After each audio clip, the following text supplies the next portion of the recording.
গ্রামটি যেন মানুষের নয়, মাছের দখলে।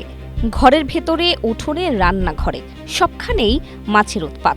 কখনো কখনো খাবারের সঙ্গেই মাছই চলে যাচ্ছে পেটে, ফলে নিজেরা কিংবা অতিথি বাড়িতে যেই আসুক নিস্তার নেই কারো বেলায়। আর জামাইয়ের পাতে খাবার পরিবেশনের পর যখন হয় এই অবস্থা, তখন মুখ দেখানোর জো থাকে না শ্বশুরবাড়ির কারো।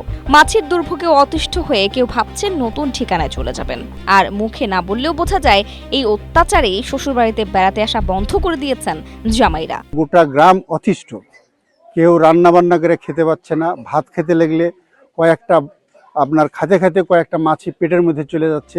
গ্রামবাসীর অভিযোগ, খামারের ভেতরে দিনের পর দিন মুরগির বিষ্ঠা জমিয়ে রাখা হয়, ব্যবহার করা হয় না দুর্গন্ধনাশকও। সেখান থেকে অস্বাভাবিকভাবে উপদ্রব বেড়েছে 6 পায়ের এই প্রকার। খালি গন্ধটা লাগছিল, আমরা গন্ধটা মাইনে লিছিল, কিন্তু এখন তুমি কোন মুরগি পুষছো যে আমরা আর পাচ্ছি না থাকতে, আমরা দেশ থেকে সবাই চলে যাবো, আর থাকবো না।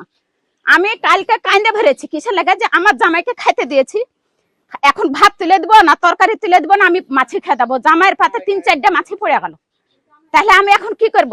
ঘটনাটি রাজশাহীর গোদাগাড়ী উপজেলার দেওপাড়া ইউনিয়নের ঈশ্বরীপুর গ্রামে। প্রায় 120টি পরিবারের বসবাস এখানে। এলাকাবাসীর অভিযোগ, স্বপন নামের এক ব্যক্তির মুরগির খামার থেকে কোটি কোটি এই মাছের উৎপত্তি, যার ভনভন শব্দে বিরক্তি চরম আকার ধারণ করছে স্থানীয়দের কাছে।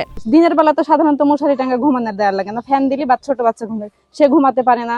আমার বড় একটা 6 বছরের মেয়ে আছে, তাকে আমি ঠিক মতো খাবার খাইতে পারি না, ওই ঢাকা ঢাকা খাবার খাওয়াতে হয়। এমনকি সে কিছুদিন আগে প্রচুর পরিমাণে অসুস্থ হয়ে পড়েছিল। রুটি বানাইতে গেলে ওই রুটিটাও মাছের সাথে পিছা যাচ্ছে।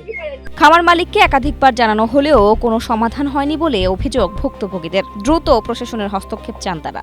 বাড়িতে ভাত খাওয়া যায় না, কোনো কিছু খাওয়া যায় না, সব কিছুতে মাছি যাওয়া অদৃষ্ট ধরেছে, এই খাবার থোয়াই যাবে না। চাও খাওয়া সেই পরিবেশটা, খানা খাওয়া তো দূরেই থাকে। এ বিষয়ে কথা বলতে রাজি হননি খামারের মালিক স্বপন। তবে পরিবেশ অধিদপ্তরের রাজশাহী কার্যালয়ের উপপরিচালক মোসাম্মদ তাসমিনা খাতুন জানিয়েছেন, অভিযোগ তদন্ত করে সত্যতা পাওয়া গেলে প্রয়োজনীয় আইনগত ব্যবস্থা নেওয়া হবে। Desk report, Asia post.